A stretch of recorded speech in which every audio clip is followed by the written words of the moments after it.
There are nights when life hands you a test disguised as rain. It was late October. Claire Whitfield sat behind the wheel of her Range Rover on a dark stretch of Highway 17 outside Savannah, Georgia, the wipers fighting a downpour that hadn't let up in over an hour. She was 38 years old, a widow for 8 months, the owner of a 9-figure classic car restoration empire her husband had built with his own 2 hands.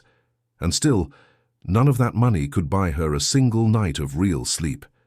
She had every reason in the world to keep driving past the old gas station on the edge of town, to get home to her 2 kids, peel off her wet clothes, and close the door on the storm and on the day. But she slowed down. She saw them. 2 elderly people shivering under the collapsed awning of an abandoned filling station, a cardboard suitcase tied shut with a length of twine sitting between their feet. Nothing else in the world. 2 old souls and the rain, coming down at 9 o'clock at night, with not another living soul in sight, not a single car on that stretch of road besides hers.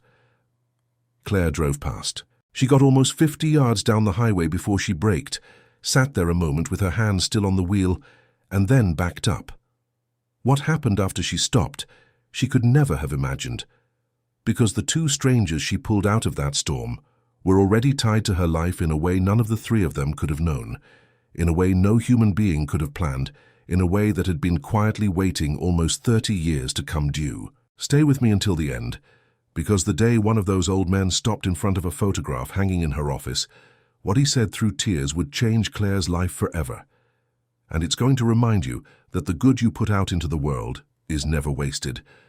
It might take years, it might take decades, but it always finds its way back to you. Before we start, I want to ask you something. Write your name in the comments below. Your real name, the one your parents gave you. Because to me, you're not a view count or a subscriber number. You're a real person sitting on the other side of this screen, and I'd love to know who's spending this evening with me. And if you tell me what city or what state you're watching from, you'll make my whole day. Subscribe to the channel and hit that bell so you never miss one of these stories. Get comfortable, grab your coffee or your tea, take a slow breath and come with me, because all of this started in a quiet coastal town called Marsh Hollow, Georgia, in a company most people around there simply called Whitfields. Her name was Claire Whitfield, 38 years old, widowed 8 months earlier, raising 2 kids alone in a 14,000-square-foot house on the water that suddenly felt like the emptiest place on earth, despite every room in it being full of things money could buy. Her husband had built Whitfield Classic Motors from a single rented garage bay in a strip mall into the most respected vintage car restoration house on the eastern seaboard, the kind of shop that brought in Porsches and Mustangs and pre-war Packards from collectors in a dozen states, the kind of place where a fully restored 67 Shelby GT500 could fetch $500,000 at auction, and there was always a waiting list 2 years long just to get a car in the door. From the outside, Claire Whitfield had everything. Magazine profiles had called her one of the most successful women in the collector car world. She drove whatever she wanted, wore whatever she wanted, wired money without thinking twice about the number. But money, it turned out, was useless against the 2 things that actually kept her up at night: the empty side of the bed and the slow, quiet feeling that the one thing her husband had spent 20 years building was starting to come apart in her hands, no matter how much of her fortune she threw at it. Her husband's name was Daniel. He wasn't a man who used many words, but the sound of an engine turning over clean under his hands said everything he never knew how to say out loud. People who worked with him used to joke that Daniel could diagnose a bad timing chain with his eyes closed, just by listening to it idle for 3 seconds. He'd started that business at 24 with nothing but a toolbox, a borrowed lift, and a reputation that spread by word of mouth, one satisfied client at a time. Claire had met him back when she was doing marketing for an auction house, and he was just a stubborn young mechanic who refused to cut corners even when a client begged him to rush a job. She liked that about him from the very first conversation. She liked it for the next 14 years of marriage. Daniel died on a Tuesday morning in February on the interstate, driving back from a parts auction in Charlotte with a trailer full of NOS sheet metal when an 18-wheeler jackknifed on wet pavement in front of him and never gave him a chance to brake. He was gone just like that, No warning, no goodbye, no last conversation to hold on to. When the state trooper knocked on Claire's door that morning to tell her, she still had grease under her fingernails from staying up late the night before helping Daniel finish prepping a '58 Corvette for delivery. That Corvette got finished and delivered on schedule because that's the kind of business Daniel ran right down to the last week of his life. It was the last car that left the shop with his exact touch on every panel, every weld, every coat of lacquer. After that, nothing that came out of Whitfield's ever felt quite the same, because Daniel took something with him that Claire didn't know he was going to take. He'd never written any of it down, not the exact timing on a metal finishing pass, not the feel of a hand-fitted panel settling into place, not that instinct for knowing when a restoration was truly finished, and not just close enough to fool most people. Claire had watched him work 1,000 times over 14 years, standing in the doorway of the shop with 2 cups of coffee, admiring him. But watching a man work wasn't the same as knowing how to do it yourself, and she found that out the hard way in the months after the funeral. She tried to hold the line. She'd walk the floor every morning with her 60-some employees, review every job before it shipped, sign off on things the way Daniel used to sign off on them. And every week something would slip through anyway. A paint match slightly off under direct sunlight. A panel gap that measured fine on paper but didn't sit right to a trained eye. A patina that looked close but not quite period correct. At that level of the business, the clients notice everything. These were men and women who flew in appraisers from 3 states away just to inspect a single fender before writing a check. Word started to travel quietly in the small, tight-knit world of concourse-level collectors that Whitfield's wasn't quite what it used to be since Daniel passed. Contracts that would have been automatic under her husband's name started going to competing shops in Charleston and Atlanta instead. The business didn't lose money. Claire had more money sitting in investment accounts than she or her grandchildren would ever need. But it was losing something that no amount of money could replace. Its name, its soul, the exact thing Daniel had spent 20 years stitching together one honest job at a time. And Claire, who had signed 8-figure acquisition deals without so much as blinking, would lie awake at 3 in the morning, terrified of the one thing her bank balance couldn't fix, staring at the ceiling fan in a bedroom that felt 3 sizes too big for one person. Her kids were named Ethan, 9 years old, and Grace, 6. Ethan already understood, in the quiet, careful way serious 9-year-olds sometimes do. He'd stopped asking his mother to play catch in the evenings because he could see how tired she looked when she finally got home, and some nights he'd sneak down to the shop after his tutor left for the day and just sit on an overturned parts bucket near the lift, watching the mechanics work in silence, not saying a word, just watching the way you watch something you're afraid of losing the memory of. Grace still didn't fully understand any of it. She'd ask, in that unfiltered way little kids ask the hardest questions, where her daddy was and when he was coming home, and Claire never quite knew what to tell her, so she'd pull her into her lap and say her father was up in heaven fine-tuning the engines of angels, which was maybe why the sky sometimes smelled a little like fresh motor oil right after it rained. Grace believed that completely, and some nights, watching her fall asleep still believing it, Claire almost believed it too. It was a Thursday night in late October, exactly 8 months to the day since she'd become a widow, when Claire found them. She'd driven up to Charlotte herself that afternoon for a meeting with an insurance underwriter about a client's rare pre-war Duesenberg, the kind of meeting she used to let Daniel handle entirely, back when she stayed in the office and he charmed the underwriters. And she was driving the 2 hours back alone through a storm that had turned the interstate into a river, wipers on the highest setting and still barely keeping up. She pulled off at the old Marsh Hollow filling station just to wait out the worst of it and check her phone. The pumps there had been dead for years, ever since a chain station went up closer to the highway, but the metal awning still stood, rusted and half-collapsed at one corner, at the edge of the county road nobody used anymore. And that's where she saw them, huddled together under that broken metal roof on a cracked concrete bench that used to seat customers waiting for an oil change. A very old man in a soaked felt hat, the brim collapsed so low with rainwater it nearly covered his eyes, wearing a suit coat that had clearly once been fine. Good wool, real buttons, and was now frayed at every seam and dark with water. An even older woman beside him, a thin knitted shawl plastered flat and useless against her shoulders, her head resting against his arm, shivering with that slow, continuous shiver that only comes after the cold has been sitting inside a body for a very long time. Between their feet on the wet concrete sat a cardboard suitcase, corners gone soft with age, tied shut with a length of ordinary kitchen twine. Nothing else. No phone, no bag of food, no umbrella. Two old people, one suitcase and the rain falling steady at 9 o'clock at night, with not a single other soul around for a mile in any direction. Claire drove past them, her headlights sweeping over the two of them for just a second, that image already burning itself into her mind even as her foot stayed on the gas. She got maybe 50 yards down the road before she braked, sat there for a long moment with her hands gripping the wheel and her own heartbeat suddenly loud in her ears, thinking about Daniel, thinking that if Daniel had been the one driving past that filling station and had seen two old people freezing under a broken awning at 9 at night, he wouldn't have hesitated for one single second, not even to check his mirrors first. That was exactly the kind of man he was, and it was exactly why she had married him. She put the SUV in reverse and pulled back into the gravel lot.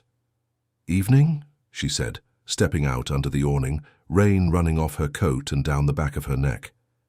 "Are you two waiting on a ride?" The old man lifted his head slowly, water dripping off the brim of his hat. His eyes were pale, almost colorless with age, and he looked at her with the expression of a man who has stopped expecting anything from anyone, but still answers out of plain old-fashioned manners. "No, ma'am," he said, his voice worn thin and a little hoarse. "Nothing runs out here anymore. This place has been closed a long while now. The night just caught up with us before we found anywhere better." "You'll catch pneumonia out here in this," Claire said, glancing at the old woman's soaked shawl. "We're used to it," the old woman said quietly, without lifting her head from his shoulder, and she gave a small, tired smile that hurt Claire more than any complaint could have, because it was the smile of someone who had long ago learned not to ask for anything from strangers. Claire looked down at the cardboard suitcase. She looked at the old man's shoes, the sole coming loose at the toe, and held on with a shoelace threaded crudely through the leather. She looked at the woman's shawl, soaked completely through and doing absolutely nothing to keep the cold out anymore. Something tightened in Claire's chest, something she recognized instantly but couldn't quite put a name to. The same tightening she felt some nights watching her own children sleep, not knowing what tomorrow was going to ask of any of them. "Where are you two headed tonight? Is somebody coming to get you?" The old couple glanced at each other for just a single second, and in that second, Claire understood, with total certainty, that they had nowhere to go, and no one coming. "The Lord will provide," the old man said in a low voice, like a man who's learned over 80-some years that the Lord sometimes provides and sometimes stays quiet for a very long time. Claire stood there in the rain a moment longer, doing a kind of math that had nothing to do with money. She thought about her two kids waiting at home with the housekeeper, probably already asleep. She thought about the 7 a.m. board call the next morning, about the client emails stacking up on her phone, about the shop's reputation hanging by threads she couldn't quite seem to retie, no matter how hard she tried, about the 100 other things already stacked on her shoulders that had nothing to do with two strangers on the side of a road. She ran the math, and the math said no, that she already had too much to carry, that this wasn't hers to take on tonight of all nights. And yet before her mind had even finished running the numbers, she heard her own voice say, "Come with me. I've got a guest cottage on my property with a roof and working heat and hot water. I'm not leaving you out here in this." The old man opened his mouth to protest. "Ma'am, you look like you're already carrying plenty. We can't add ourselves to that." "What I can't do," Claire said with a calm steadiness she didn't know she still had in her, "is get back in my warm car and leave two people out here in a storm like this. Come on, grab your suitcase before it gets any worse." The old man looked at his wife. The old woman closed her eyes for one long second and nodded, and the three of them walked out from under the awning into the rain together, Claire holding her car keys and an umbrella. She dug out of the back seat at the last second, the old man carrying the cardboard suitcase against his chest with both trembling hands, the old woman holding tight to Claire's arm so she wouldn't slip on the wet gravel. Their names were Walter and Eleanor Hayes. Claire learned that much on the short drive back into town, the wipers still going, the heat cranked up as high as it would go. Walter 82 years old. Eleanor, 78. Married 54 years. Together since they were young enough to still believe the whole world was laid out in front of them. "What brought you two all the way out here to Georgia?" Claire asked, glancing over. There was a long silence, the kind that says more than any answer ever could. "And we were looking for work," Walter finally said, and it broke something quiet in Claire to hear an 82-year-old man say that plainly, without any shame or self-pity, just fact. "Someone we met on the road told us that out this way, sometimes folks need a hand looking after a property or a barn or something, if you don't have any family left to fall back on." Eleanor lowered her head at that. Walter tightened both hands around the suitcase in his lap. "We had," he said, "family, once." And Claire didn't ask anything else because there are certain kinds of pain you learn to recognize in the air of a car, and you know better than to poke at them before someone's ready. They pulled into the long, oak-lined drive of the Whitfield estate, past the main house and back toward the small guest cottage near the workshop that Daniel had built as an office years ago, and Claire had never quite gotten around to using for anything since. Ethan opened the front door of the main house when he heard the car and stood there staring at his mother, walking in soaked to the bone with two soaked strangers on either side of her, all three of them dripping onto the marble entryway. But he didn't say a word. That boy had already learned at 9 not to ask questions he wasn't sure he wanted the answer to. Grace peeked out from behind her brother's leg in her pajamas, studied the old woman for a long moment with wide eyes, and then walked right up to her without a trace of fear or hesitation and said, "You're a grandma." Eleanor knelt down slowly, with visible effort, her knees protesting, and took the little girl's face gently between her two cold, damp hands. "Yes, sweetheart," she said, her voice catching. "I'm a grandma." And Eleanor's eyes filled up with tears right there in the entryway, and Claire had to turn away and busy herself hanging up coats by the fireplace so no one would see that she was crying too.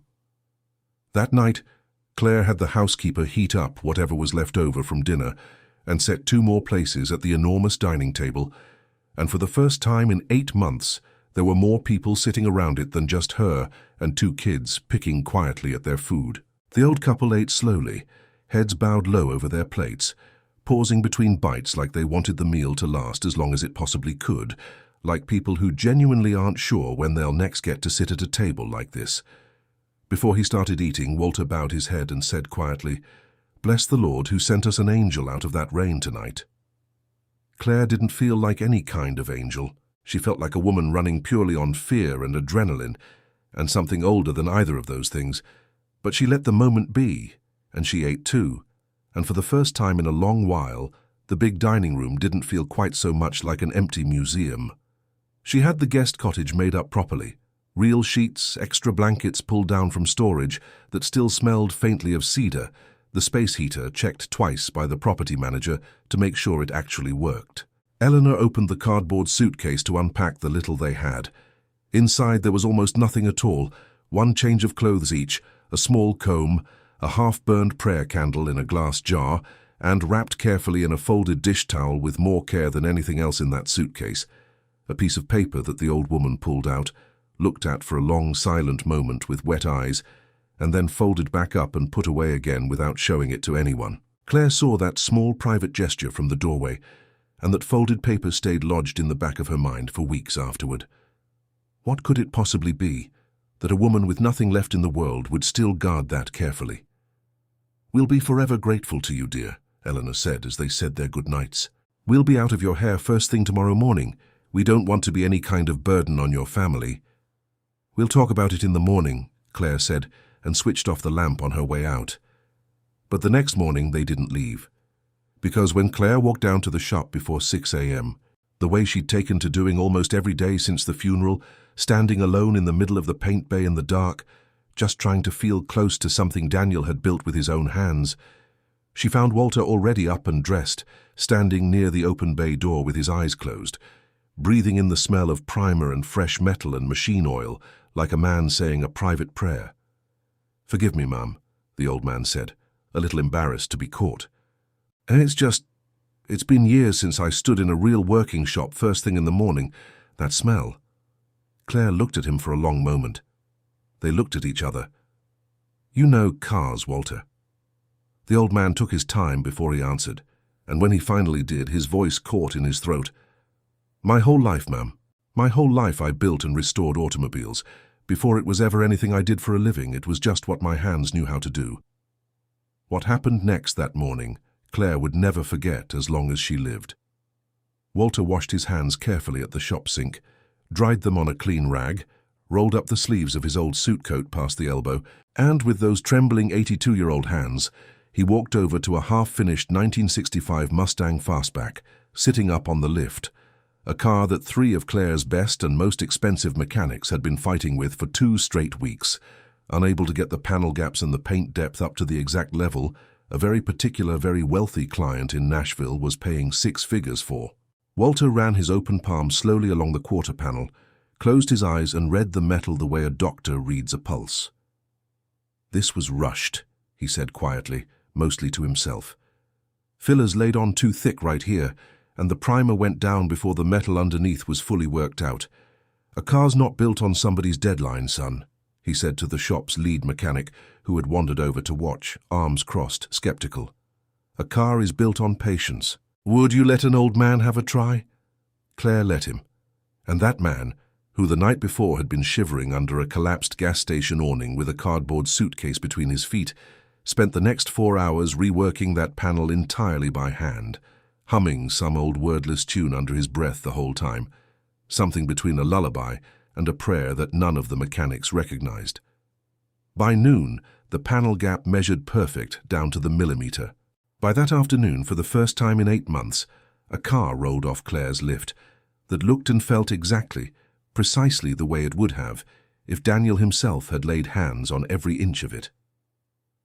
Claire stood in the middle of the shop floor with her palm flat against the Mustang's hood, still faintly warm from the buffer, and she broke down crying right there in front of her entire crew, unable to stop, because that car felt like Daniel, felt like the mornings before, felt like a version of life she thought she'd lost for good the day that trooper knocked on her door. Eleanor, who had watched the whole thing quietly from the shop doorway with a cup of coffee she'd made herself in the cottage's little kitchenette, didn't say a word. She just walked over, put both hands on Claire's shoulders, and let her cry against her shoulder without rushing her, with that particular patience only grandmothers seem to carry with them, the kind that already knows grief needs its own time to finish doing its work and can't be hurried along by anybody, no matter how much money they have. Let it out, sweetheart, she murmured against Claire's hair. Let it all out. The car can wait. It knows how to be patient. So do we. They didn't leave that day, or the next, or the one after that. Without anyone ever formally saying it out loud, Walter and Eleanor Hayes simply stayed, and the whole rhythm of the house changed around them. Walter started coming down to the shop with Claire before dawn every single morning, and the 2 of them worked side by side on the floor for hours at a stretch. He taught, and she finally learned, and really learned, hands-on the way you can only learn a craft, everything she'd never gotten the chance to absorb from Daniel in 14 years of marriage, because he'd always been too busy doing it to slow down and explain it. Walter taught her the exact temperature to keep a booth at for laying a clear coat without orange peel, the trick to a proper hand-rubbed lacquer finish that machines still couldn't replicate, the secret to matching a factory-original patina down to the last convincing shade of oxidation. Eleanor took over most of the day-to-day with the kids without ever being asked. Braided ribbons into Grace's hair every single morning before school, told her long, winding stories about a small town far away in the Tennessee hills, taught her to say a simple bedtime prayer slowly, 1 word at a time, hands folded. One quiet afternoon, Eleanor found Ethan standing at the edge of the shop floor, half hidden behind a rolling toolbox, watching Walter work with that same serious, unreadable expression the boy always wore when something mattered to him, more than he was willing to admit out loud. She sat down beside him on an overturned bucket without a word and asked softly, "You want to learn, honey?" Ethan looked at her for a long moment, then nodded slowly, like a kid confessing something he'd been carrying around and holding on to for a while, almost afraid to say it. The next morning, Walter tied a shop apron around the boy's waist, wrapping it twice because it was still too big for him, and showed him how to lay his palms flat against a panel, how to feel with his fingertips for a low spot nobody's eyes could catch, how to know the difference between metal that was truly finished being worked and metal that still needed more patient time under the hammer. That evening, when the two of them pulled the first job Ethan had genuinely helped finish off the lift together, the boy smiled.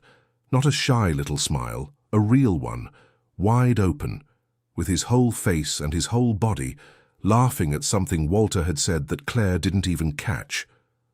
Claire watched from the shop doorway with a mug of coffee going cold in her hands and had to press her palm flat against her own chest because it had been so long since she'd heard her son laugh like that, out loud, without holding back, that she'd almost forgotten what it sounded like.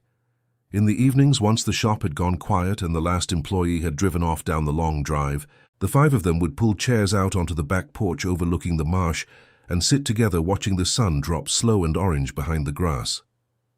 Walter sipped his coffee unhurried, one slow sip at a time, like a man for whom time finally belonged to him again after a long stretch of it belonging to nobody. Eleanor worked the worn wooden beads of her rosary between her fingers, praying so quietly her words blended right into the sound of the wind moving through the reeds. And Claire, feet aching from a long day on concrete floors, felt something settle in her chest that she hadn't felt in a very long time. Not happiness exactly. Something steadier than that. Peace. Some evenings the five of them talked until the last light was completely gone and the porch lights had clicked on automatically. Other evenings nobody said much of anything at all, and they just sat together listening to the crickets start up in the grass. Either way, everyone in that house went to bed feeling like something had settled a little more into place that day than the day before. But underneath all of it, Claire couldn't quite stop thinking about that folded piece of paper, the one Eleanor had wrapped so carefully in a dish towel and tucked away that very first night without showing a single soul. If this story is touching your heart, drop an amen down in the comments, because sometimes a modest little guest cottage holds more real warmth in it than a 14,000 square foot mansion, when nobody living inside that house feels like they don't belong there. Let's keep going. It was a few weeks into that new good rhythm when, on one of those quiet porch evenings, Claire finally worked up the courage to ask the question she'd been holding back for weeks, turning it over in her mind every night before falling asleep. The five chairs were out on the porch as always. The sun was dropping slow behind the marsh grass. Walter was working his way through his coffee. Eleanor's rosary was moving steadily between her fingers. Walter, Eleanor, can I ask you something? What actually happened to you two? Why were you out there alone like that with nothing but that one suitcase between you? The old man set his cup down carefully on the porch railing. The old woman's fingers went still around the rosary beads, and for the first time since that rainy night, the two of them told the whole story, start to finish, taking turns, filling in each other's silences. They'd once owned a shop of their own, a good one, well-known and respected across 3 counties in East Tennessee, a place they'd called the Golden Wrench, out near a small town called Cedar Ridge, up in the hills. They'd built it from absolutely nothing, back when they were newlyweds with a rented single bay and 2 sets of borrowed tools and not much else besides each other. And for 50 solid years, that shop had put food on the table for half the working men and women in that town, 1 honest repair and 1 careful restoration at a time. They'd had 1 son, only 1, named Lucas, born late in their marriage after years of hoping. But Lucas got sick at 19, something in his blood, the doctors never could fully explain it back then, and the Lord took him one hard winter, and after that the house they lived in above the shop went quiet in a way it never fully recovered from, not even years later. A few years after they lost Lucas, a boy came into their lives, Eleanor's own sister's grandson, orphaned young, with absolutely no one else left in the world to take him in. His name was Marcus. Walter and Eleanor took him in without a second thought, raised him like the son they'd lost, taught him the entire trade from the ground up over years of patient mornings, just like the ones Walter was now spending with Claire and Ethan, gave him their name in every way that actually mattered, even if never officially on paper, and as the years passed and their own hands got slower and less steady, they slowly and lovingly handed the whole shop over into his, because they trusted him completely, the exact way you trust a son. And that, Walter said, his voice going flat and low, was our mistake. Trusting too much, too completely, without ever writing a single thing down to protect ourselves. Marcus had, over the course of several quiet years, gradually taken full control of everything. It started small and reasonable, him handling the books and the bank accounts, so you two can finally rest, Aunt Eleanor, you've earned it. Then, without ever telling either of them, he took out a large commercial loan against the shop itself as collateral. When that loan came due, a loan that, as it turned out, was never actually meant to be paid back, a buyer conveniently appeared out of nowhere, a business associate and old friend of Marcus's from 2 towns over, and between the two of them they quietly arranged for the entire deed to the property to pass into Marcus's name, structured as settlement of a debt he himself had manufactured from thin air, all of it dressed up neatly in proper paperwork, all of it looking completely legal on the surface to anyone who didn't know better. "That's the worst kind of theft there is," Walter said, staring out at the darkening marsh. "The slow kind, done with a smile on his face and a signature that isn't even his own." At first, Marcus let them go on living in a small apartment above the shop, out of some lingering shred of decency or guilt. But then his wife moved in with him, and the complaints started piling up. And eventually the day came when he sat them both down and told them plainly that they were too old now, that they were becoming a burden on the business, that they ought to think about finding somewhere else to be. He bought them 2 one-way bus tickets, handed Walter whatever loose cash happened to be in his own pocket at the time, along with the cardboard suitcase they'd carried with them for 50 years, and put them on a bus towards some cousins of Eleanor's that, it turned out later, no longer lived at that address and might not have existed at all. "He left us at a bus station 2 states away, dear," Eleanor said, her voice trembling badly now, tears finally starting to fall in the porch light. "The way you'd leave a bag by the side of the road you decided you don't need anymore." "And from there," Walter continued, "we went from town to town for the better part of a year, asking anywhere that would listen for work, sleeping wherever we could find shelter, a church basement here, a bus depot bench there, until the Lord finally put us down under your rain in front of your car." Claire couldn't speak. Her throat was so tight it physically hurt. Then Eleanor reached slowly into the folds of her cardigan and pulled out the same folded dish towel Claire had glimpsed that very first night, and unwrapped it carefully with those trembling hands. Inside was an old, deeply creased piece of paper, soft at every fold line from being opened and closed 1,000 times, covered in a child's crooked, oversized handwriting done in pencil that had gone grey and faint with age. "Marcus wrote us this when he was little," Eleanor said. "Not too long after we first took him in, when he still had the good sense in his little heart to mean every word of it. Read it, dear. Go on." Claire took the paper carefully. The way you handle something you're afraid might crumble apart in your hands. The handwriting belonged unmistakably to a boy of maybe 7 or 8 years old, the letters uneven, some of them backward. "To Uncle Walter and Aunt Eleanor. You gave me a plate and a bed when I didn't have nobody in the whole world. I'm going to pay you back someday, I promise. When you two get old, I'm going to be the one who runs the shop for you, so you don't have to work no more. Don't worry about being old because I'll be right here. Love, Marcus." Claire folded the letter back up slowly along its original creases and handed it back, unable to find a single word to say. "I keep it," Eleanor said quietly. "Not to remember him exactly. I keep it to remember something else. That you have to teach children young to keep the promises they make, so that what happened to us doesn't go on happening to somebody else's grandparents somewhere down the line." And Walter, staring straight out at the dark line of the marsh where the sky met the water, said in a voice barely above a whisper, "He grew into a man, and somewhere along the way he just flat out forgot who he'd been as a boy." That night Claire didn't sleep. She stood a long while in the doorway of her children's rooms and watched them sleeping. Ethan curled up serious even in sleep, one hand still faintly smelling of shop rag and metal polish. Grace with the ribbons Eleanor had braided into her hair that morning still mostly holding, and she made a silent promise to herself, standing there in the dark, that whatever else happened in her life, whatever amount of money passed through her hands, she would raise both of her children to never, under any circumstances, become a Marcus, that even though they would never once in their lives have to want for money, she would make absolutely sure they inherited the one thing that actually mattered in the end, a heart that doesn't quietly walk away from the people who raised it up. The following months, the shop's reputation came all the way back and then some. Whitfield's was, once again, and this time in an entirely new, quieter, more personal way, the single name every serious collector on the entire eastern seaboard wanted stamped on their restoration paperwork. Word got around fast in that world. There was an old craftsman working out of the Whitfield shop now, whose hands did things nobody under the age of 60 had ever properly learned to do anymore, techniques that belonged to an era before shortcuts and spray-on patina kits. Clients started specifically requesting that Walter personally lay eyes on their car before it shipped.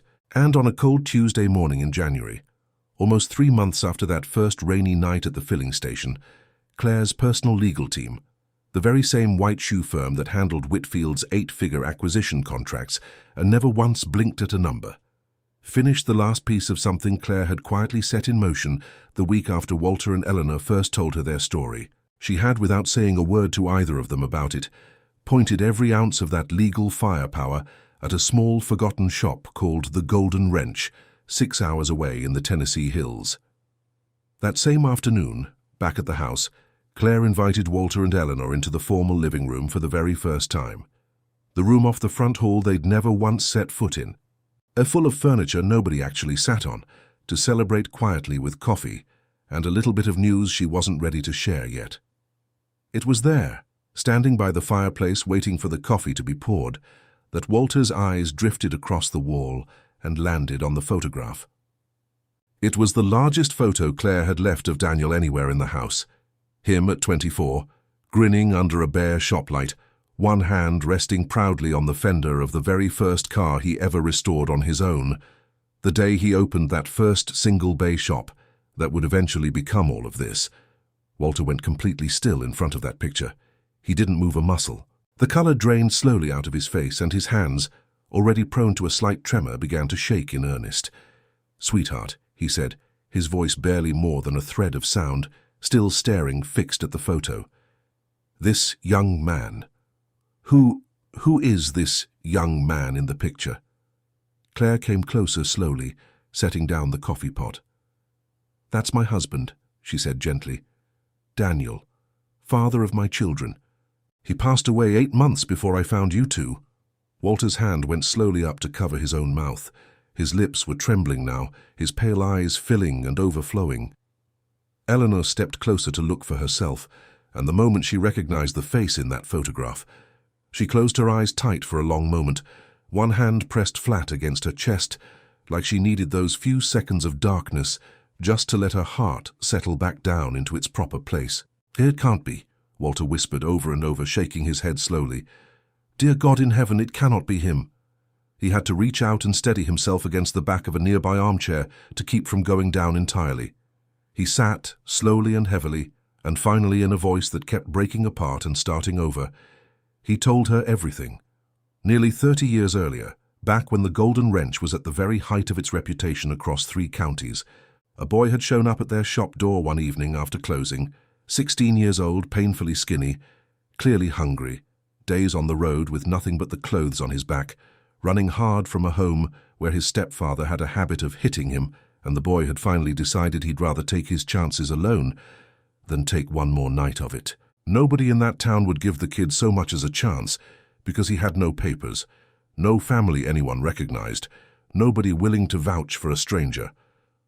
Walter and Eleanor took him in anyway, without a second thought, gave him a small room out back, hot meals every single night, and slowly, patiently the entire trade exactly the way they'd later teach it to Marcus.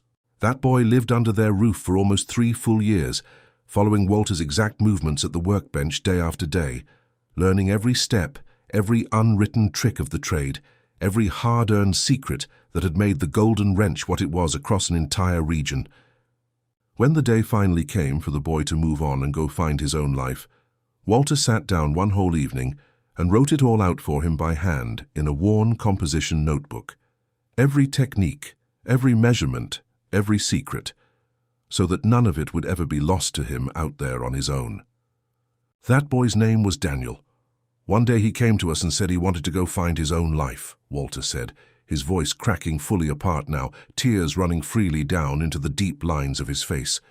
Build his own name, his own family, someplace nobody knew him as anything but himself. We gave him our blessing, what little money we could spare for the road, and everything we knew, written down page by page in that notebook, so he'd never lose it. We told him, "Son, go on now and build something people will trust with their name on it." And he left. We never once heard from him again after that. Not a letter, not a phone call, nothing. I used to wonder about him some nights, lying awake. Wonder whether he'd found his footing out there, whether things had gone well for him, whether he'd made it. Claire was shaking now, her own hands pressed hard against her mouth. "Walter, the exact way you've been working with me these past 3 months, every technique you've taught me, step for step, that's exactly precisely how Daniel worked. That's exactly what he taught me himself, piece by piece, over 14 years of marriage before he died and never got the chance to finish. It's mine, sweetheart," the old man said softly, reaching out to take her hand in both of his own trembling ones. "It's what I taught him, with these same 2 hands all those years ago, and he was passing every bit of it down to you, and he never got the chance to finish the job. And I came here, without a single soul on this earth knowing it, not even myself until this very moment, to finish teaching what my boy left unfinished." His voice cracked completely apart on that last word. What my boy left undone. Claire couldn't move, couldn't speak, could barely breathe. The 2 of them stood there together in front of that photograph on the wall, crying openly, slowly working through everything that had happened and everything it meant, layer by layer. Daniel, Claire's husband, the father of Ethan and Grace, the man who had built Whitfield Classic Motors up from a single rented garage bay into an empire, was the very same runaway boy Walter and Eleanor Hayes had pulled in off the road nearly 30 years earlier, and quietly, patiently rebuilt from nothing.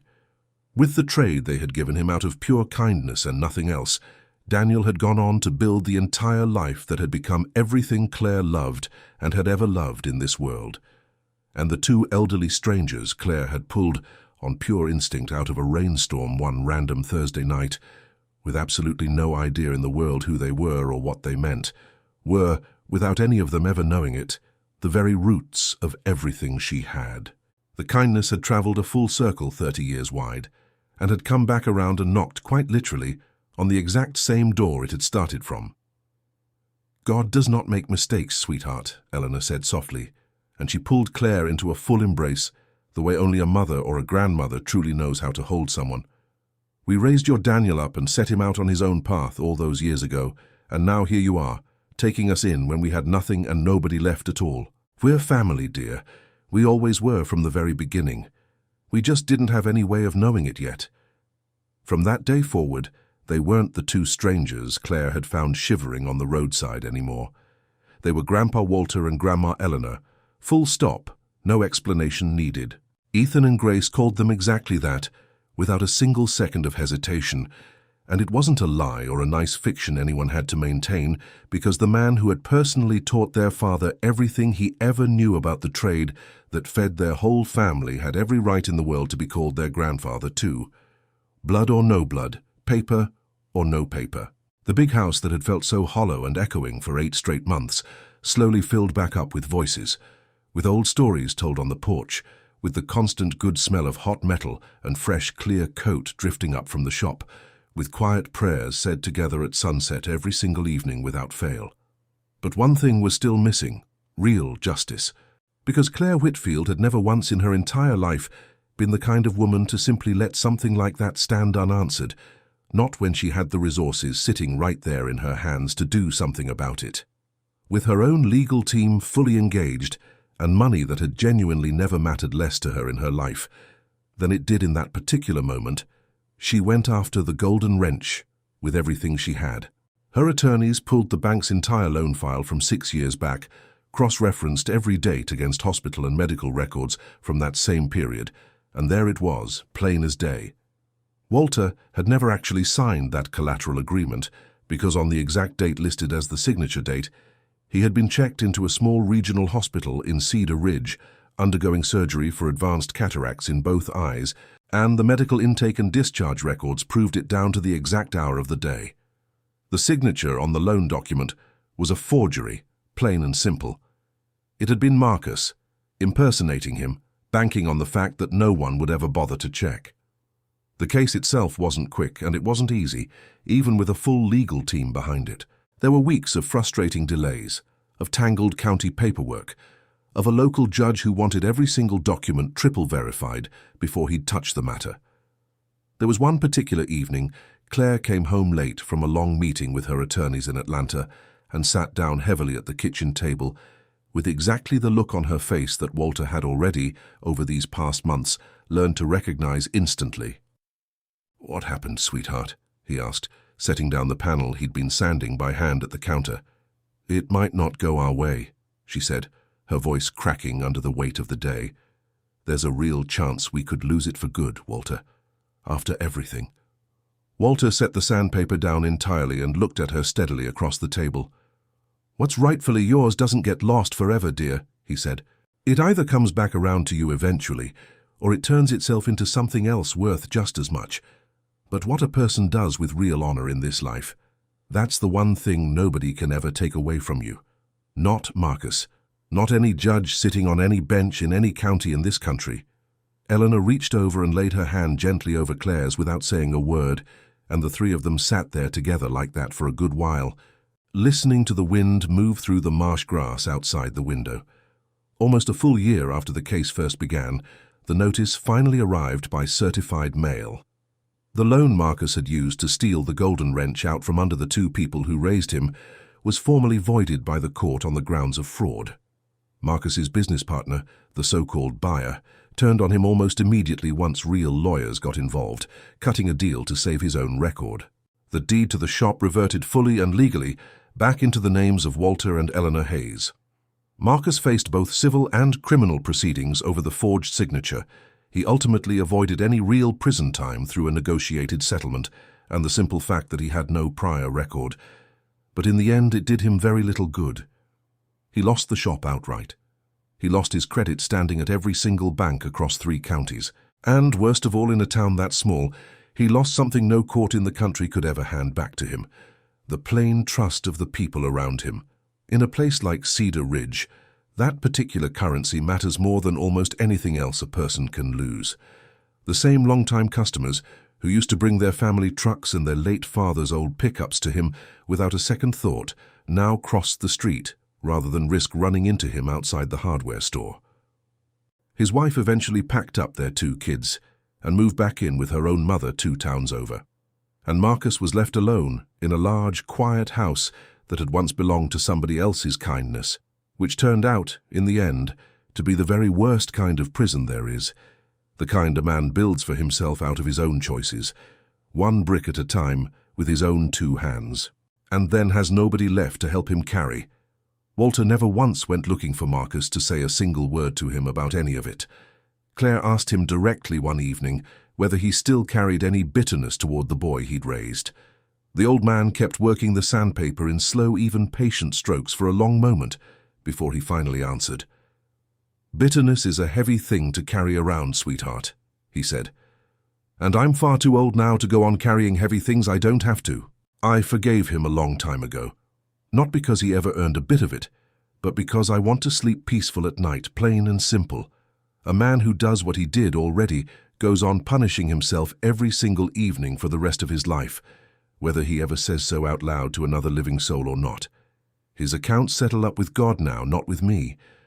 I've got work to do. I've got cars to build and grandkids waiting on their dinner. With the golden wrench legally back in their name after all those years, it was Eleanor who spoke up first, one quiet morning at the kitchen table, both hands wrapped around a warm coffee mug.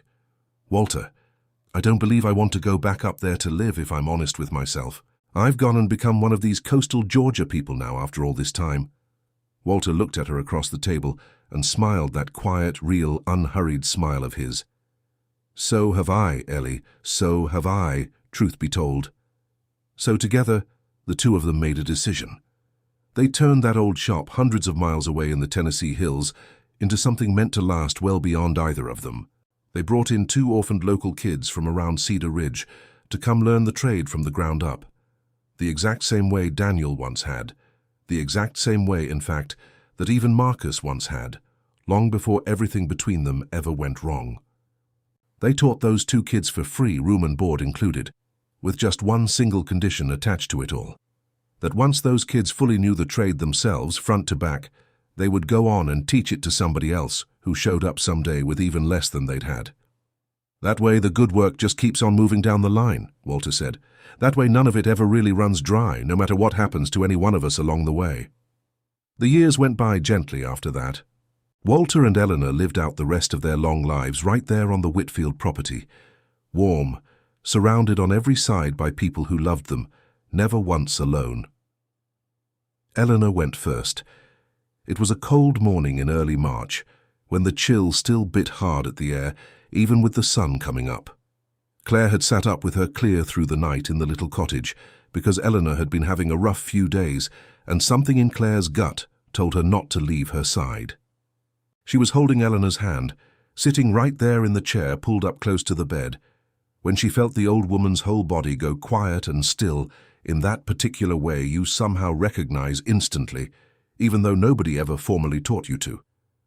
There was no pain in it, no fear in her face, just one long, slow breath let all the way out, like someone finally setting down a weight they'd been carrying, without complaint, for far, far too many years.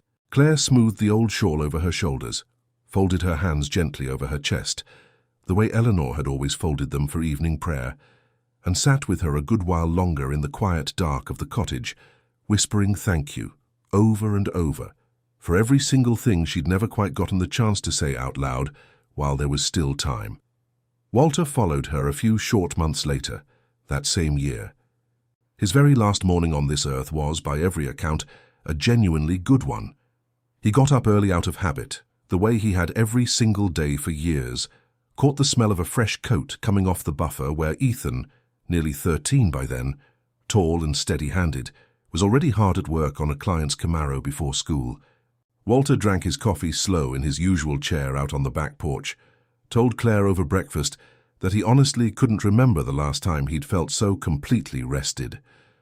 After breakfast, he dozed off gently in his porch chair with the warm morning sun full on his face, and he simply never woke back up. Those who happened to be there that quiet morning say he had something very close to a smile settled on his face when they found him. They buried the two of them side by side in the small church cemetery just outside Marsh Hollow, with what felt like half the town turned out to stand at the service, because by that point in time, Walter and Eleanor Hayes weren't just two elderly strangers somebody had once found stranded on the side of a rainy road anymore. They had, somewhere along the way, quietly become everybody's grandparents. Claire kept exactly two things of theirs after they were gone. The empty cardboard suitcase, up on a high shelf in her private office at the shop where she could see it from her desk every single day, so she would never once forget where the two of them had truly come from, or what little they were carrying between them the night she first pulled her car over. And the old letter, still folded soft along its original creases, written in a child's crooked, uneven handwriting. She didn't keep that letter out of any lingering bitterness toward the man who'd written it. She kept it so that her own two children would grow up learning one simple, hard-earned lesson from it, that the promises you make as a small child come due one day when you're grown, whether you remember making them or not, and that whoever ends up turning their back on the very people who raised them up out of nothing eventually finds themselves, sooner or later, far more alone than the people they walked away from ever were. Today, if you happen to drive through Marsh Hollow, Georgia on a quiet Sunday morning, you'll find that shop standing wide open, doors rolled all the way up to let the sea air in. You'll see Ethan, a grown man now, pulling panels off the lift with his own father's steady hands, and his grandfather Walter's exact hard-won patience, never once cutting a corner, no matter how much a client offers to pay him to rush. For the local kids around town with no trade to their name and no clear direction in front of them, he teaches for free. Same as always, with just one rule attached, the very same one he inherited from two people who once had nothing but a cardboard suitcase between them. Whoever learns their craft in this shop owes it, in turn, to somebody else who shows up one day with even less than they ever had. And if you happen to ask Ethan Whitfield why he still bothers all these years later, running it that way instead of the way most shops run, he won't tell you the whole story, not all of it, not to a stranger. He'll just wipe his hands slow on his shop rag, glance over for a second at the old photograph still hanging on the office wall. Daniel, Walter and Eleanor, all three of them together, and tell you simply that nobody who's ever worked in this shop made it there entirely on their own. That somewhere along the line, somebody opened a door for every single one of them when they had absolutely nothing else going for them.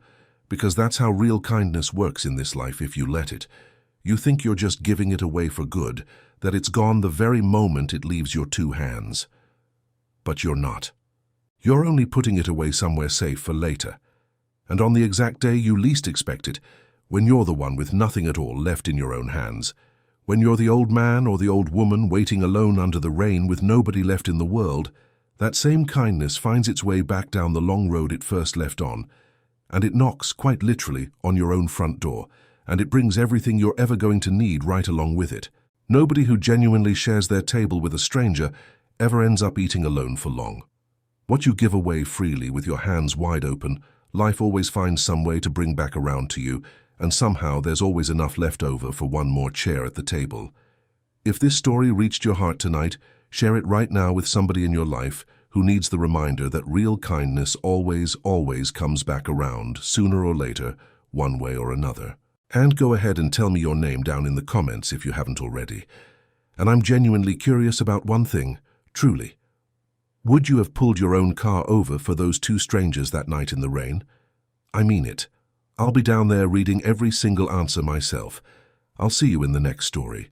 God bless you, and may you never once in your life be without something to share, or without somebody worth sharing it with.